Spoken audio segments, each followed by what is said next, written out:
Good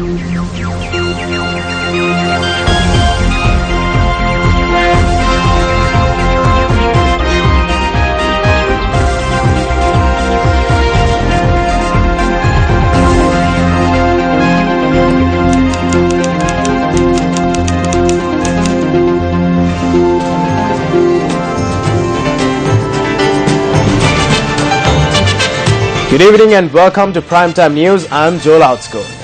And I'm Sonali Wanikapatake. Let's start off first with a look at tonight's headlines. President arrives in the island, concluding visit to Thailand. Sri Lanka's economy will be reformed. Prime Minister announces in Parliament. Leading entrepreneur Soma Edirisinghe passes away.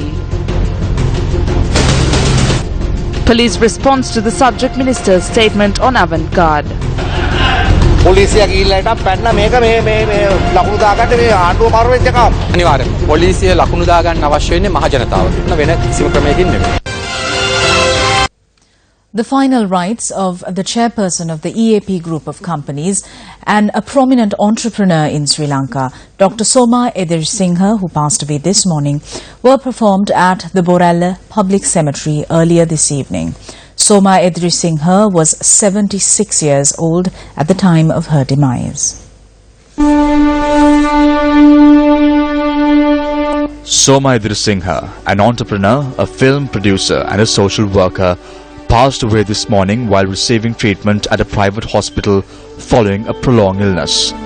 Her remains were placed at her residence down Sulaiman Terrace in Boralla for the public to pay their last respects. Distinguished personalities including President Maithripala Sirisena and Prime Minister Ranil Wickremesinghe arrived to pay their last respects. A person like Soma Edirisinghe passing away during a period like this is seen as a great loss to the society. We are very sad at this moment and may she rest in peace. Large groups representing various fields also arrived to pay their last respects to the late Soma Edirisinghe. Subsequent to religious observances at her residence, the remains of Dr. Soma Edirisinghe were brought to the Boralla Public Cemetery this evening.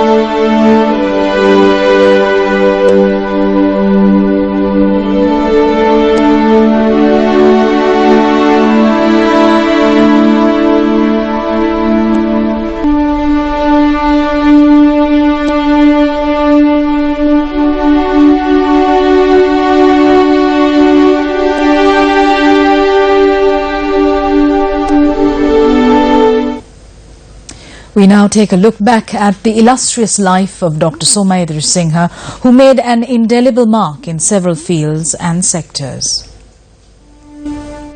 Born on the 5th of July 1939, Soma Edirisinghe obtained her primary education at the Megoda Government School. Soma Edirisinghe, who was a philanthropist and a social worker, was married to EAP Edirisinghe, who was the founder of EAP Group of Companies. Her career as an entrepreneur began with the sudden demise of her husband EAP Edirisinghe. From that day onwards, she has been playing the role of chairperson of the EAP Group of Companies and gave leadership to electronic media institutions such as Swarnavahini, Sri FM and EFM. Soma Edirisinghe played an active role in helping the underprivileged sectors of society through the Lions Club and many other civil society organizations. Late Soma Edirisinghe, who rendered an infinite service to society irrespective of caste or creed, was the first lady to be elected to the position of District Governor of the Lions Club. While being involved in many social deeds, she also had a strong liking towards Sinhala cinema and went on to produce 12 movies. Movies such as Davala Pushpaya, Sailama, Deesidala, Rosa Vasantaya, Kinihiriya Mal, Salalu Varma, Radaniel Daval Miguel, Iramadiyama, Asni Varsha, Taraka Mal, Heart FM, and Sir Last Chance still remain etched in the hearts and minds of many Sri Lankans. Of these movies, Somai Virasinghe holds the honours for receiving the Saraswati Award for the Best Film in 1995 for Sailama, Saraswati Award for the Best Film in 1996, Radaniel Daval Miguel II, and the Saraswati Award for the Most Popular Film in 2001 for Rosa Vasantaya. As part of her service to the community, she founded the Janasarana Foundation, Suwa Netherlands Eye Hospital, and the Sanhinda Elders Home. For the yeoman service rendered by Somai Virasinghe to culture and society, she was presented with the Deshbandhu National Award in the year 2004, and in the year 2005 was presented with the Desha Shakti National Award and was also conferred an honorary doctorate. She also received the People's Award in 2007 for the People's Social Worker of the Year. Dr. Somai Virasinghe bids farewell, leaving an indelible mark in the hearts and minds of an entire nation as a true people's woman who led an exemplary life.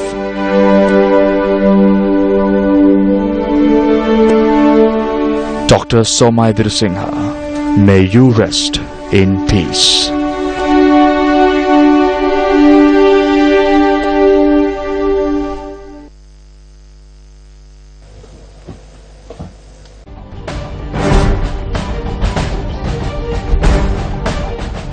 President Maithripala Sirisena arrived in the island last night following the conclusion of a 4-day official visit to Thailand.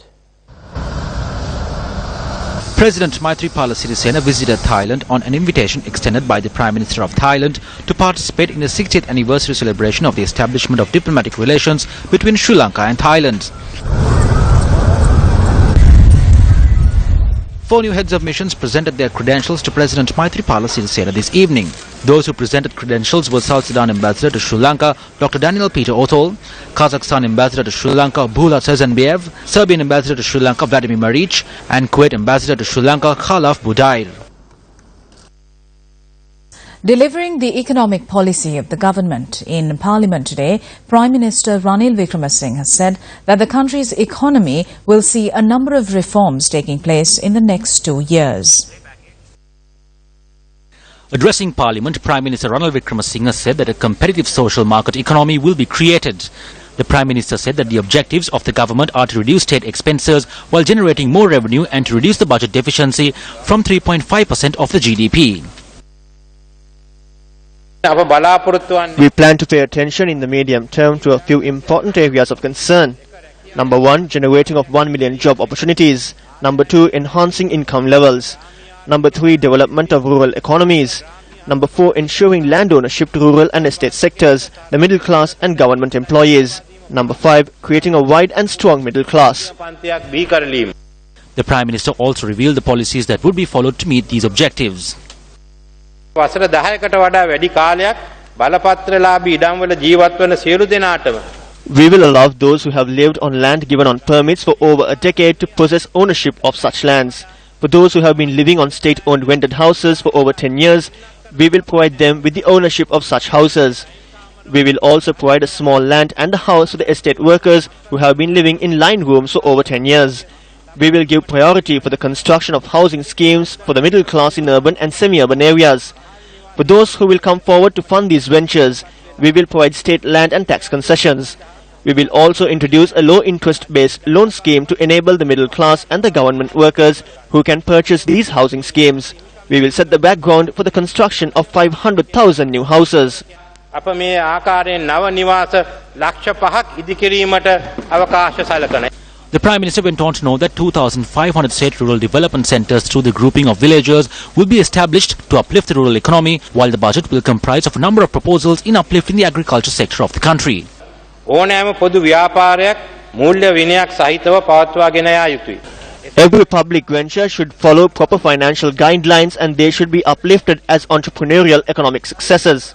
Towards achieving such results, we will establish a State Holding Corporation Limited, an organization that will provide state entrepreneurship built along the lines of the famous Temasek Company of Singapore, which successfully manages state enterprises. We will take measures to secure the funds in the EPF and ETF. Both these funds will be amalgamated to create a new national pension fund. We will take steps to re-evaluate the antiquated pension scheme. We will also take steps to introduce a new national pension plan that will take the workers and their retirement needs into account. We will make structural changes in the central bank, enabling them to engage in their work in a more independent manner. The task of managing exchange processes and managing the ETF will be taken out of their purview. A new act to manage the exchange will be introduced. We need not maintain the supergain tax any further. Our objective is to become a low tax regime. We also need to revitalize underperforming enterprises within the Underutilized Assets Act and bring the necessary revisions. With an objective of providing facilities for trade activities, we will also bring trade determining laws that will manage import-export mechanisms in place of the Import-Export Bill. The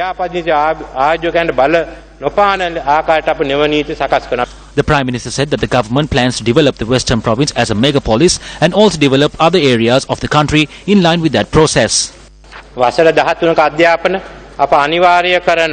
We will encourage and make mandatory an education process that will go on for 13 years. We plan to restrict the number of children in a classroom to 35. Schools will be provided facilities and access to the digital world.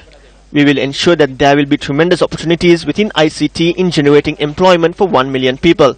We will take steps to provide laptops for university students on a 3-year interest-free loan basis while providing free Wi-Fi zones for all universities. We will remove all taxes imposed on knowledge and talent. As a step in this direction, we will remove taxes on all books and the import of sports equipment.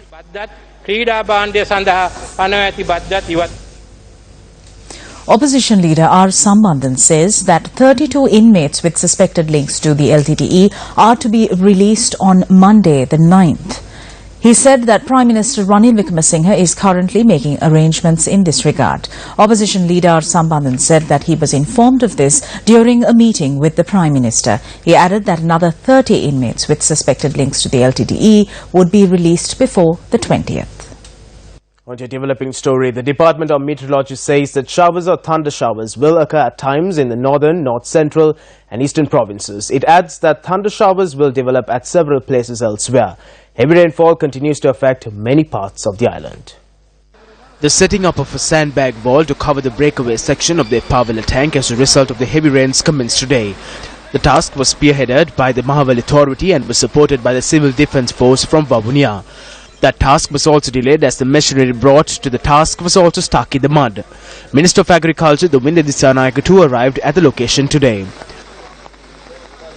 A number of crops have been damaged in the area. We hope to provide the necessary funds for these farmers. The bridge located at the 22nd mile post along the Katagas-Digilia main road was damaged today due to the Kurundankulama tank overflowing. Vehicular movement along the Kandy Jaffna A9 road was disrupted today as a result of the heavy downpour that was experienced. Several areas in and around Naula were inundated. Newsfirst correspondent Mayura Kalansurya said that transportation in the area was also disrupted. The spill gates of the Nachaduwa tank remained open today by 3 feet each. According to our correspondent, the water level of the wastewater was at 11 inches. The water is released to the Malwata Oya. The Pinkandu village is located at the foot of the Pinkandu Reserve in the Ratnapura district. Area residents point out that along with the incessant rains experienced over the past few days, there is a threat of trees falling on their houses. This is the manner in which trees had uprooted on previous occasions. Around 20 families reside in the village. Along with the incessant rains, our lives are at risk. As a result of the rain ceasing, 4 of the 8 spill gates of the Rajagana Reservoir were closed today. The Criminal Investigations Department says that investigations over the weapons found aboard the avant-garde vessel anchored in Galle have concluded. The CID said that 816 weapons were subject to the investigation. The statement that was made by Minister of Law and Order and Prison Reforms Tilak Marapana in Parliament over the avant-garde issue was spoken of at several spheres today.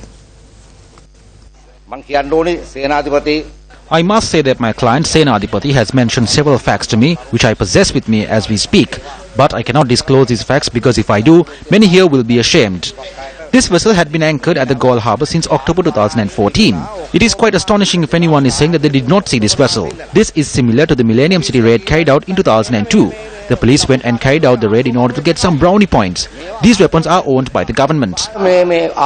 Yesterday in Parliament we had the Minister in charge of police, Mr. Tilak Marapana, who openly admitted to having at one point represented a company called Avant-Garde, and he then proceeded to take umbrage, in essence, with the police on the Avant-Garde matter.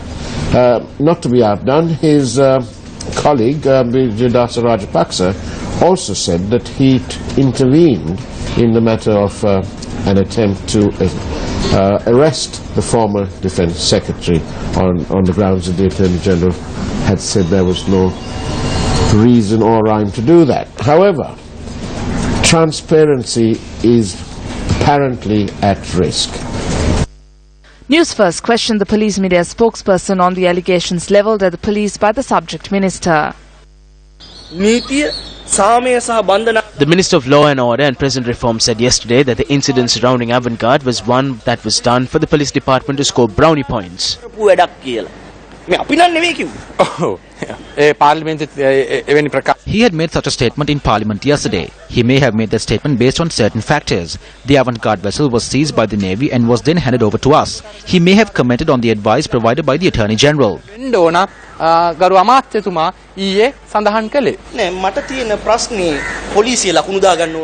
The police must score some points. However, should they score points from the businessmen, politicians or from the general public?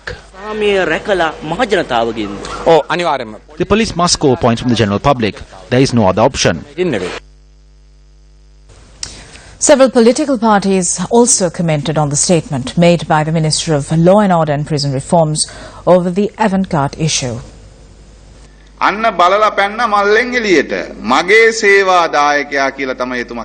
Yesterday, Minister Tilak Marapana, who is in charge of the police, made a statement in Parliament over the Avant-Garde issue.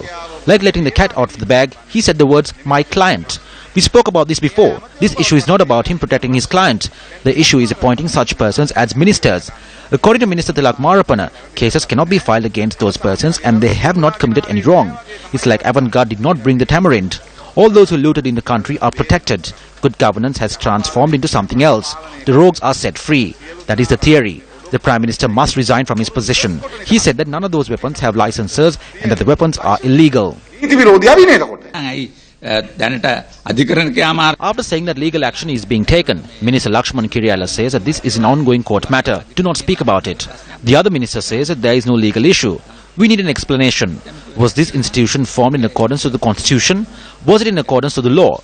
How was it established? What tasks were performed by the institution? We are a party that stepped out onto the streets and worked to build its government.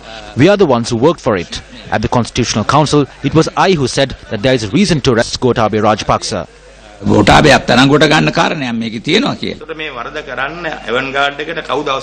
I need to remind the Minister on the Avant-Garde investigation that according to the regulations on international maritime security, having a weapons cache at the Galle harbour is illegal. Therefore, who permitted Avant-Garde to commit this wrong? Was there anyone in this country who was capable to permit such an act which violated the law? Was there any such person in the Ministry of Defence? If not, how was this permitted to take place? If they had, we would like to ask the Minister if that is not wrong. There is a person called Suhad Gamlat at the Attorney General's Department. He came to the Sirosa Media Institution and spoke like a parrot. He says that as Rakna Arakshaka Lanka is one that comes under the Ministry of Defence, a person doing such an act is not wrong. Suhad Gamlat is the second tier of the AG's department and the statement that he made was amusing. According to the law of the country, even the Minister of Defence cannot make such decisions. At the general elections, I publicly said that the Minister of Justice is a thief and a fraud and that he obtained bribes, so do not vote for him. The minister is definitely involved in the Avant-Garde issue and is profiting through it. He obtained bribes from Avant-Garde and he is attempting to protect Avant-Garde. The minister from Galle, Vajra Abe Wardana, is also involved. He is also alleged to have obtained bribes.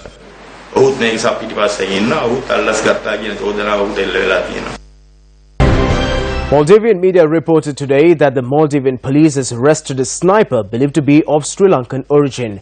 Maldivian sources state that the sniper who was arrested a week ago remains in custody and is believed to have served in the Sri Lankan military. Family members of Ahmad Ashraf, the youth who was arrested on suspicion for the assassination attempt on Maldivian President Abdullah Yamin Abdul Gayoom, have filed a case at the Gangodavilla court, citing that the procedure followed to make the arrest was marred with errors. Ahmad Ashraf was arrested on the 1st of this month. The complaint was filed for unlawful entry. Courts, however, has a prerogative at an instance to issue a notice in order to seek evidence. Court stated that before issuing the notice, she, the complainant, should be interviewed. However, she does not understand Sinhalese or English. She only understands Divehi. Without such facilities, she cannot provide answers. Journalists questioned the media spokesperson, the Ministry of Foreign Affairs, regarding the matter. There are several agencies involved here and several officials who have been a part of the process, and this ministry can actually only look into the actions or inactions of the officials in this ministry. So here in this case there are other agencies and departments involved as well, and it's still unclear as to the exact nature of the inquiry, but whenever we have details we would be pleased to share them with you. Governor of the Central Bank of Sri Lanka, Arjuna Mahendran, attended an event in Kandy today. We have to be practical. We can't be, talking about theory here. Now, we have, from the 1970s, had a land reform commission which says that you can't have more than 50 acres to cultivate anything. The question is 50 acres enough? Is tea economical to be grown in 50 acres? This is something that nobody has asked for the last 30 or 40 years. And as a result, I think our tea industry, particularly the smallholders, are facing difficulties now. This is a complex problem. You can't just give loans to a tea smallholder, expect him or her to produce tea, and then expect them to repay those loans. It has to be part of a bigger plan, and that's where the central bank can come in. An event to raise funds for patients affected by thalassemia, which is a hereditary blood disorder, was held in Colombo last evening. Few years ago. Points of discussion focused on building a better future for children with thalassemia in Sri Lanka. It is estimated that we have over 2,000 patients with beta thalassemia major. Those are the patients who require regular transfusions, that is transfusions about every month or so. And there is another category called HBE beta thalassemia, that's over 1,000. So the total number of thalassemic patients is nearly 3,500.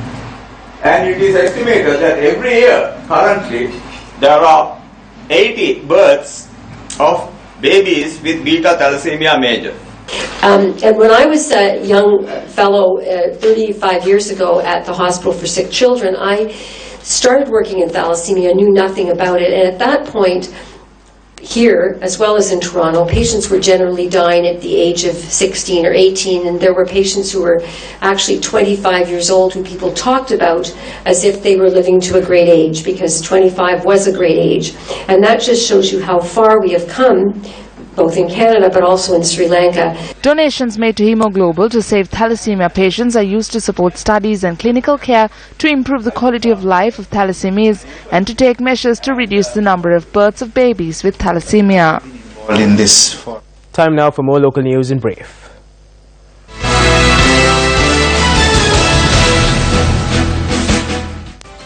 Police are investigating a robbery of foreign currency and jewellery worth over 2 million rupees reported at the residence of Minister of National Heritage, Jagat Balasuriya in Kegol. Police say that a complaint was made last night over the disappearance of the foreign currency and jewellery.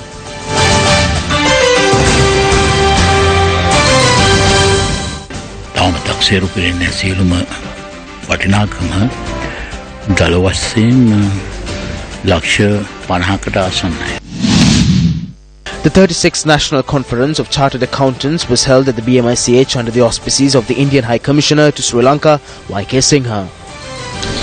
Collaboration on connectivity, both virtual and physical, between our two countries would be of mutual benefit.